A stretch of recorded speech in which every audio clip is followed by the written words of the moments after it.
जय हिंद दोस्तों, मैं हूं मुक्तक सिंह राठौर और स्वागत करता हूं आपका एसएसबी के इस लेक्चर में, जिसमें आज हम लोग डिस्कस करने वाले हैं एक टॉपिक के ऊपर जिसको बोलते हैं बॉडी लैंग्वेज। तो ये जो बॉडी लैंग्वेज होती है ये एसएसबी के अंदर कैसी रहे। अब देखो, मुझे ये क्वेश्चन ना पर्सनली बहुत ही अजीब सा लगता है कि एसएसबी के अंदर बॉडी लैंग्वेज कैसी रहे, क्योंकि ये बहुत कॉमन सेंस की बात होती है कि बॉडी लैंग्वेज कैसी होनी चाहिए। आपको ये बहुत अच्छे से पता है कि एप्रोप्रिएट बॉडी लैंग्वेज कैसी होती है, और इसलिए एक्चुअली तो मैं इसको सवाल नहीं मानता, लेकिन क्योंकि स्टूडेंट्स के मन में बहुत क्यूरियोसिटी होती है कि बॉडी लैंग्वेज क्या होता है, बहुत सारी अलग-अलग बातें कही जाती है एसएसबी को लेकर पर्टिकुलरली, ऐसे बैठना है, वैसे बैठना है, आई कांटेक्ट वैसे मेंटेन करना वगैरह वगैरह वगैरह। तो ये जितनी भी चीजें होती है इसको लेके जो भी मिथ्स हैं वो मिथ्स को भी अपन बस्ट करते हैं, और अगर कुछ ऐसे डूज और डू नॉट्स होते हैं तो वो मैं आपके साथ में शेयर करते हुए चलता हूं एक-एक करके। तो सबसे पहले हम देखेंगे कि भाई बॉडी लैंग्वेज, यहाँ पे सबसे पहले हम आई कांटेक्ट की बात करेंगे, है ना। अब मैं उस डेफिनेशन वगैरह पे नहीं जा रहा हूँ कि बॉडी लैंग्वेज क्या होती है, ये सब आपको पता है बॉडी लैंग्वेज क्या होती है। ये बॉडी लैंग्वेज एक तरह का नॉन वर्बल कम्युनिकेशन होता है। तो वर्बल कम्युनिकेशन होता है जैसे हम किसी से बात करके करते हैं, लेकिन एक नॉन वर्बल कम्युनिकेशन होता है जिसमें हम अपने शरीर के हाव भाव से अपने भावों को व्यक्त करते हैं, उसी को बॉडी लैंग्वेज बोलते हैं। और वाकई में ये बात सही है कि बॉडी लैंग्वेज बहुत इंपॉर्टेंट रोल प्ले करती है। आपकी शारीरिक भाषा ये दिखा देती है कि आपके अंदर आत्मविश्वास है या नहीं है, जो बात आप बोल रहे हो उस बात के पीछे आपका कन्विक्शन है या नहीं है, वो कन्विक्शन शो कर देती है बॉडी लैंग्वेज। आप अगर नर्वस होते हो तो भी बॉडी लैंग्वेज शो कर देती है। तो यहाँ पे बॉडी लैंग्वेज को मेंटेन कैसे करना है पहले मैं ये बता देता हूँ आपको कि एक अच्छी बॉडी लैंग्वेज कैसे रहे। तो देखो, अभी मैंने बोला ना कि कॉन्फिडेंस होना चाहिए, कन्विक्शन होना चाहिए। तो इससे पहले कि बॉडी लैंग्वेज के बारे में या आई कांटेक्ट के बारे में या जेस्चर पोस्चर के बारे में कुछ भी बताऊं, एक चीज मैं आपको पहले ही बता देना चाहता हूं कि चाहे आप कितना भी प्रैक्टिस कर लो, चाहे आप कितने भी लेक्चर्स देख लो, चाहे मेरा लेक्चर देख लो या इंटरनेट पे अवेलेबल हजारों लेक्चर देख लो, आपकी बॉडी लैंग्वेज तब तक सही नहीं होगी जब तक आपके अंदर नॉलेज नहीं होगा।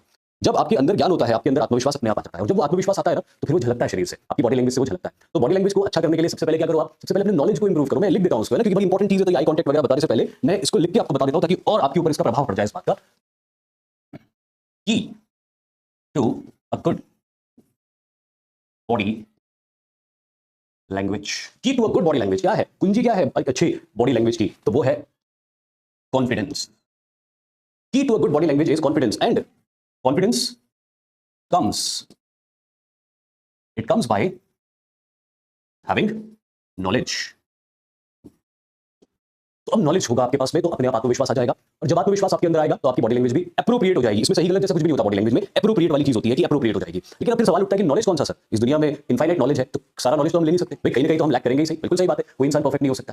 तो वो कौन सा नॉलेज है जिसके बारे में मैं बात कर रहा हूं, जिसके होने से आपकी बॉडी लैंग्वेज अच्छी हो जाएगी। तो तीन चार पॉइंट्स मैं आपको बता रहा हूं, ये तीन चार पॉइंट्स के इन तीन चार पॉइंट्स के बेसिस पे अगर आप अपने आप को इंटैक्ट रखोगे नॉलेज में तो आपकी कभी भी बॉडी लैंग्वेज खराब नहीं होने वाली। और वो पॉइंट्स क्या है, तो ये पॉइंट्स है पहला, एकेडमिक नॉलेज। जितनी भी आपने पढ़ाई करी, अगर आप एनडीए के बाद में एसएसबी देने के लिए जा रहे हो तो आपने 11th 12th में जो पढ़ा है उसकी बात हो रही है, और अगर आप सीडीएस के बाद में एसएसबी देने के लिए जा रहे हो तो आपने कॉलेज में जो पढ़ा है उसकी बात हो रही है। तो आर्म फोर्सेस में अक्सर क्या होता है ना कि एसएसबी इंटरव्यूज के अंदर, सॉरी आर्म फोर्सेस में नहीं, एसएसबी इंटरव्यूज के अंदर अक्सर ये होता है कि ये लोग देखना चाहते हैं एसएसर्स कि आपने जो पढ़ाई करी है कॉलेज के अंदर या स्कूल के अंदर, तो जो सब्जेक्ट्स आपने पढ़े क्या उन सब्जेक्ट्स का बेसिक मूलभूत ज्ञान आपको है कि नहीं। अभी बहुत सारे स्टूडेंट्स ऐसे होते हैं जो कि एग्जाम तो पास कर लेते हैं लेकिन उनको नॉलेज नहीं होता, या फिर उनको कुछ कॉन्सेप्चुअल चीजें होती है जो एक्सपेक्ट की जाती है कि उनको पता होना चाहिए पर उनको ठीक से पता नहीं होती, याद नहीं होती, या उसको समझा नहीं पाते। तो सबसे पहली चीज आपको ये दुरुस्त करना है कि आप 12th के बाद जा रहे हो या ग्रेजुएशन के बाद जा रहे हो, रीसेंट स्टडीज में आपके जो मेजर सब्जेक्ट्स रहे हैं वो सब्जेक्ट्स जिस भी स्ट्रीम के आप हो उन सब्जेक्ट्स का बेसिक नॉलेज आपको होना चाहिए, क्योंकि एसएसर्स बहुत नॉलेज रखते हैं।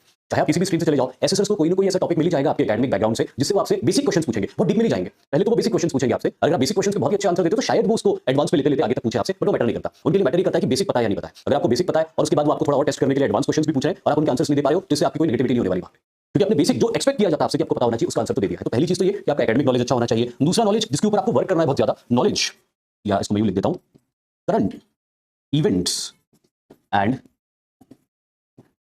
International relations. ये बहुत इंपॉर्टेंट चीज है, करंट इवेंट्स और इंटरनेशनल रिलेशंस। ये करंट इवेंट्स और इंटरनेशनल रिलेशन एक ऐसी चीज है जिसका नॉलेज अगर आपको अच्छे से है, आप इससे बहुत अच्छे इस मुद्दे के ऊपर अगर आप बहुत अवेयर हो, जागरूक हो, तो इसका आपको बहुत एडवांटेज मिलेगा, क्योंकि इंटरव्यू के दौरान आपसे कई सवाल ऐसे पूछे जा सकते हैं जो करंट इवेंट्स या फिर ऑनगोइंग इंटरनेशनल डिप्लोमेसी या इंटरनेशनल रिलेशन से जुड़े हुए हो सकते हैं। तो अगेन ऐसे टॉपिक्स की अगर आपको समझ है, आप इसका बेसिक अंडरस्टैंडिंग रखते हो, तो अगेन आपके अंदर वो आत्मविश्वास आ जाएगा। जब ये सवाल आपसे पूछा जाएगा, मान लीजिए कि आप अभी एसएसबी के लिए जाते हो और एसएसबी के लिए आप जाते हो और आपसे सवाल पूछ लिया जाता है कि why don't you tell me something about the Israel Palestine conflict, can you please tell me something about the history of Israel Palestine conflict. अब अगर आपने इजराइल पैलेस्टीन कॉन्फ्लिक्ट को अच्छे से स्टडी किया है, उसके ऊपर अपना पॉइंट ऑफ व्यू तैयार किया है अच्छे रीजनेबल पॉइंट्स की मदद से, तो जैसे ये सवाल आपसे पूछा जाएगा तो आपको पता होगा कि हाँ मैं इसके बारे में बहुत कुछ बोल सकता हूं या मैं इसके बारे में बहुत कुछ बोल सकती हूं, और आप धारा प्रवाह बोलना शुरू कर दोगे, तो अपने आप आपकी बॉडी लैंग्वेज इंटैक्ट हो जाएगी। बॉडी लैंग्वेज खराब ही तब होती है जब हम नर्वस हो जाते हैं, या हमको किसी सवाल का जवाब नहीं आता, या हमें ऐसा लगता है कि हमारा इंटरव्यू सही दिशा में नहीं जा रहा है, तब बॉडी लैंग्वेज खराब होती है। लेकिन जब आपको सवाल के जवाब पता होते हैं और आप नेचुरल फ्लो में जब बोलना शुरू करते हो, तो एक हमारी बॉडी लैंग्वेज अपने आप, जिसको बोलते हैं things fall at the right place, चीजें अपने आप सही होने लगती है। तो दूसरा इंपॉर्टेंट, और ये बहुत इंपॉर्टेंट है, क्योंकि ग्रुप डिस्कशंस के अंदर, लेक्चर्स के अंदर भी आपको ये करंट इवेंट्स और इंटरनेशनल रिलेशन का नॉलेज बहुत काम आएगा, क्योंकि ऐसे टॉपिक्स आ सकते हैं वहां पे जिसके बारे में आपको वहां पे बोलने का। अब जैसे मान लो आप जीडी में गए और जीडी में आपको टॉपिक आ गया रूसो यूक्रेनियन वॉर के बारे में, अगर आपने स्टडी किया रूसो यूक्रेनियन वॉर के बारे में, एकदम से आप लीड लोगे और बहुत अच्छे रीजनेबल पॉइंट्स रखोगे, और इस तरह से आप एसएसआर की नजर में अपना एक पॉजिटिव इंप्रेशन क्रिएट कर लोगे। तो नॉलेज होना बहुत ज्यादा जरूरी है। और तीसरा एस्पेक्ट जो मैं एक्सपेक्ट करता हूं कि आपको पता होना चाहिए वो है नॉलेज अबाउट रेस्पेक्टिव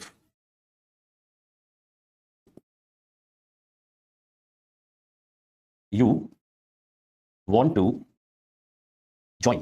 और तीसरा इंपॉर्टेंट एस्पेक्ट आता है कि आपको उस रिस्पेक्टिव आर्म्ड फोर्स का नॉलेज होना चाहिए जितना हो सके जो आप ज्वाइन करना चाहते हो। जैसे मान लीजिए प्रेफरेंस में आपने आर्मी भरा है, नेवी भरा है या एयरफोर्स भरा है, और फिर आप जब इंटरव्यू में जाते हो, इंटरव्यू में आपसे पूछा जाता है कि why do you want to join the armed forces and particularly army या पर्टिकुलरली नेवी या पर्टिकुलरली एयरफोर्स, तो अक्सर कैंडिडेट्स बोलते हैं कि sir I am very passionate about air force या वेरी पैशनेट अबाउट आर्मी और I am passionate about the Indian navy. ठीक है, बहुत अच्छी बात है, आप पैशनेट है, इससे अच्छी क्या बात हो सकती है। लेकिन अब वो आपसे नेवी के बारे में क्वेश्चन पूछ सकते हैं, अब आपसे एयरफोर्स के बारे में। अब देखो, आपने बोला था कि आप पैशनेट हो, तो पैशनेट जो इंसान होता है ना, उसका वो पैशन जो है उसके नॉलेज में दिखाई देता है। जब भी आप किसी चीज को लेकर पैशनेट होते हो तो आप उसके बारे में बहुत सारी इन्फॉर्मेशन गैदर करते हो। मान लीजिए कि आप किसी बॉलीवुड स्टार को लेकर बहुत पैशनेट हो, तो आपको उस बॉलीवुड स्टार के बारे में सब कुछ पता होगा, उसकी उम्र कितनी है, वो कहाँ रहता है, उसकी लेटेस्ट फिल्म कौन सी थी, उसकी पहली फिल्म कौन सी थी, उसका बर्थडे कब आता है, and so many more things. तो ये प्रूव करता है कि सही में आपका वो पैशन था। अब अक्सर होता है कि स्टूडेंट्स आते बोलते हैं कि सर पैशन है हमारा आर्मी, नेवी, एयरफोर्स, और कभी-कभी मैं उनसे सवाल करता हूं कि चलो बताइए कि कुछ भी सवाल कर लेता हूं कि इंडियन नेवी में फ्रिगेट्स और डिस्ट्रॉयर्स के बीच में डिफरेंस क्या होता है, वॉरशिप्स और एयरक्राफ्ट कैरियर्स के बीच में डिफरेंस क्या होता है, क्या एक एयरक्राफ्ट कैरियर वॉरशिप हो सकता है, या सिर्फ वॉरशिप अलग होते हैं, एयरक्राफ्ट कैरियर सिर्फ एयरक्राफ्ट की कैरी करता है, या फिर कुछ भी मैं पूछ सकता हूं इसी तरह का कोई टेक्निकल क्वेश्चन। अब उनको पता नहीं होता, क्यों? क्योंकि नॉलेज नहीं है। अब नेवी की यूनिफॉर्म देख के या जो प्रेस्टीज उनको सोसाइटी में मिलता है उसको देख के नेवी ज्वाइन करने का मन तो बना लिया, लेकिन अंदर से नेवी को लेकर पैशन नहीं है। पैशन किस चीज को लेकर? वो जो रिस्पेक्ट मिलता है सोसाइटी में, वो जो हीरो लगते हैं वो यूनिफॉर्म पहन के, उसको पैशन वो है। पैशन ये नहीं है कि नेवी, पैशन ये है कि भैया वो हीरो बनना है अपने को, या लड़की है तो हीरोइन बनना है उसको। नहीं, अगर आपने तय किया है कि मेरे को एयरफोर्स, नेवी, आर्मी ज्वाइन करना है और किसी एक में आपको लगता फील होता है कि आपको पैशन है, तो प्लीज मेरा ये सुझाव है आपको कि जितना हो सके उसके बारे में नॉलेज गेन करो। आर्मी में अगर ज्वाइन करना चाहते हो तो आर्मी में कितने तरह के अलग अलग आर्म्स होते हैं, इन्फेंट्री क्या होता है, आर्मर्ड क्या होता है, आर्टिलरी क्या होता है, एयर डिफेंस क्या होता है, एविएशन क्या होता है, सर्विस कोर क्या होता है, मेडिकल कोर क्या होता है, इंजीनियरिंग कोर क्या होता है, इलेक्ट्रॉनिक एंड मैकेनिकल इंजीनियर्स कौन होते हैं, सैपर्स कौन होते हैं, और भी इस तरह के जितने भी आर्म्स है। इजी है, कोई टेक्निकल चीज नहीं उसके अंदर, आप उसको पढ़ोगे राइट, इंटरनेट बहुत सारा अवेलेबल है। तो ये आप पढ़ोगे जब उसको तो आपको समझ में आएगा कि अच्छा आर्मी सिर्फ it's not about fighting, it's also about supporting the ones who are fighting. तो इस से उनके बारे में जानकारी रखो, कौन कौन से वेपन्स को यूज कर रहे हैं करंटली, मेन बैटल टैंक क्या होता है ना, आर्मर्ड क्या होता है, आर्मर्ड और मैकेनाइज्ड इन्फेंट्री के बीच में डिफरेंस क्या होता है, रैंक स्ट्रक्चर क्या होता है लेफ्टिनेंट से लेकर जनरल तक का, है ना। इस तरह की जितनी भी इंफॉर्मेशन जो पब्लिक डोमेन में अवेलेबल है, जितनी ज्यादा आप गैदर करोगे उतना फायदा आपको होगा। और ये तीन एस्पेक्ट का नॉलेज अगर आप थॉरोली लेके जाओगे एसएसबी के अंदर, तो आपको इंटरव्यू में भी बहुत फायदा होगा, ग्रुप डिस्कशंस में भी बहुत फायदा होगा, लेक्चर्स में भी आपको बहुत फायदा होगा। और ये तीनों बहुत इंपॉर्टेंट स्टेजेस होती है, राइट। और जब ये तीन एस्पेक्ट का नॉलेज आप लेके जाओगे तो इंटरव्यू में आपको पूछे जाने वाले क्वेश्चंस के आंसर्स काफी कुछ पता होंगे। और जब आपको ये फील होगा कि जो क्वेश्चंस मुझसे पूछे जा रहे हैं उनके आंसर्स दे रहा हूं या दे रही हूं, तो आपको कॉन्फिडेंस अपने आप बूस्ट हो जाएगा। और जब कॉन्फिडेंस अपने आप बूस्ट हो जाएगा तो आंसर्स भी सही आने, तो बॉडी लैंग्वेज भी सही हो जाने लगेगी। और एक और चीज के ऊपर आपको ध्यान देना है जो इस तीनों में इंक्लूड नहीं कर रहा हूं मैं, लेकिन फिर भी बड़ी इंपॉर्टेंट है, और वो है practice filling the PIQ form and try to answer the anticipated questions by and to yourself. Practice filling the PIQ form and try to answer the anticipated question by and to yourself. Sorry. अब देखिए बात ऐसी है कि आप PIQ form fill कीजिए, है ना, क्योंकि आपका पूरा इंटरव्यू पीआईक्यू फॉर्म के आधार पर चलेगा। अब जब आप पीआईक्यू फॉर्म फिल करोगे तो पीआईक्यू फॉर्म फिल करने के बाद में आप ये देखो कि हर लाइन से क्या क्या क्वेश्चन बन सकते हैं। मेरे 10th और 12th के स्कोर के अंदर से क्या क्वेश्चन बन सकते हैं, मेरे एक्स्ट्रा करिकुलर एक्टिविटी के अंदर से क्या क्वेश्चन बन सकते हैं, मेरे जो with respect to my parents occupations क्या क्वेश्चन बन सकते हैं, और भी दूसरे जो अचीवमेंट्स आपके वहां पे पूछे गए हैं उसके रिस्पेक्ट में क्या क्या क्वेश्चन बन सकते हैं। और हर क्वेश्चन को अपने आप से पूछो और अपने आप को आंसर करो कि जब ये क्वेश्चन अगर मान लो बन गया और मुझसे पूछा गया तो how will I answer this question.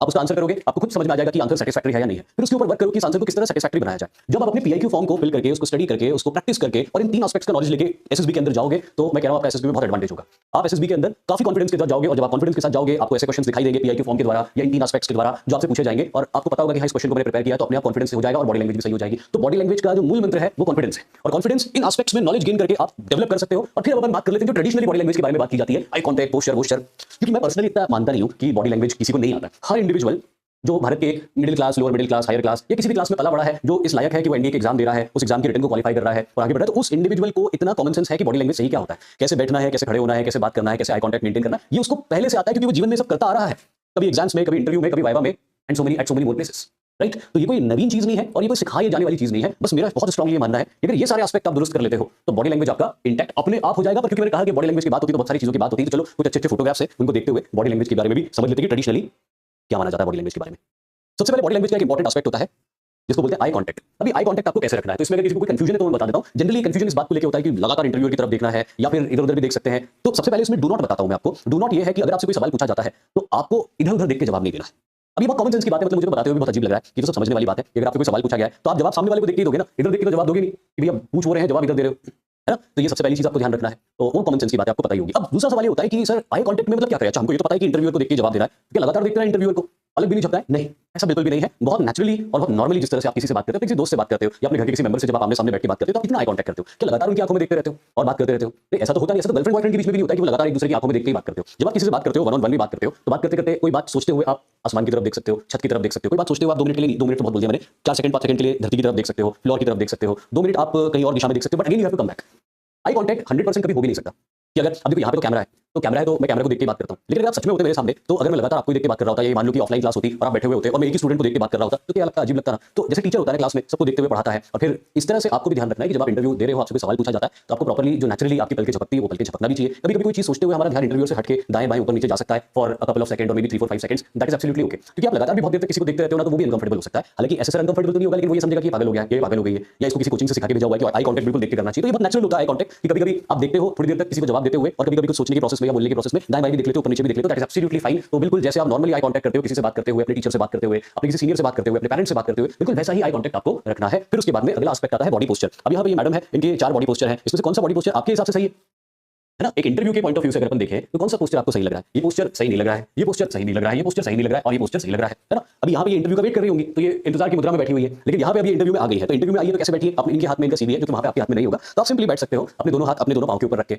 या अपने दोनों हाथ अपने लोअर बॉडी के ऊपर रख के। जब बैठते हैं आप तो आप अपने थाइस के ऊपर अपने दोनों हाथ रख सकते हो, अपने नीज के ऊपर अपने दोनों हाथ रख सकते हो। तो इस तरह से आप बैठोगे और इसी तरह से आपका एक करेक्ट पोस्चर होगा इंटरव्यू को अपीयर करते वक्त। तो इसमें भी कोई कॉम्प्लिकेशन नहीं है, बहुत सिंपल सी चीज है ये। हाँ, आप ऐसे करके कुर्सी पर ही बैठोगे, ऑब्वियस सी बात है, मतलब कॉमन सेंस की बात है कि कोई ऐसे करके कुर्सी पर ही बैठेगा, या कोई ऐसे हाथ करके तो करने नहीं वाला इंटरव्यू, पीछे हाथ करके इंटरव्यू कर लो, ऐसे भी नहीं करने वाला, या टेबल पे आगे हाथ रख के भी आप बैठने नहीं वाले।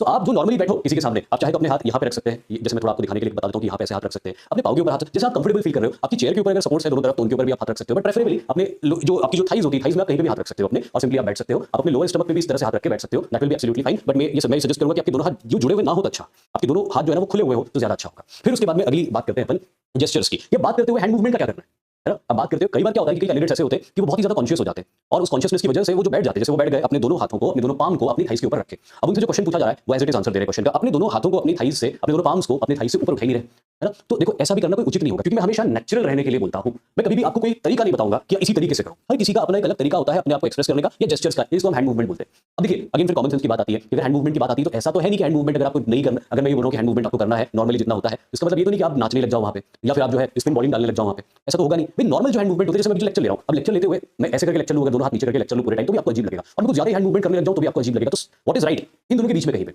यहाँ पे आप कोई बहुत एक्सप्रेसिव बात कह रहे हो और उस एक्सप्रेसिव बात को कहते हुए स्वाभाविक रूप से आपके हाथ हिल रहे हैं अपने एक्सप्रेशन को इफेक्टिवली एक्सप्रेस करने के लिए, तो वहां पे शॉर्ट बॉडी जेस्चर या शॉर्ट हैंड मूवमेंट्स एप्रोप्रिएट होते हैं, बहुत लॉन्ग हैंड मूवमेंट्स एप्रोप्रिएट नहीं होते। तो जेस्चर के बारे में मैं ये कहूंगा कि जो नेचुरली आपके हैंड मूवमेंट होते हैं उन हैंड मूवमेंट्स को आप नेचुरली रखो। कहीं आपको स्माइल भी आ रही है, हंसी भी आ रही है तो आपको हंसना चाहिए, आप एक रोबोट नहीं लगनी चाहिए वहां पे। बस मैं ये कहना चाह रहा हूं, जेस्चर की बात होती है तो लोग कॉन्शियस हो जाते हैं कि अपना इंटरव्यू चल रहा है, ऑफिसर इंटरव्यू ले रहे हैं, आप क्या करें हम, तो रोबोट बन जाते हैं नर्वसनेस के मारे, डर के मारे। तो please don't become a robot, be very natural, natural रहो एंड जस्ट मेक श्योर कि आपके जो हैंड मूवमेंट्स हो वो बहुत ज्यादा वाइड नहीं हो। तो यहाँ पे एक चीज आप ध्यान रख लीजिएगा, short and natural hand movements.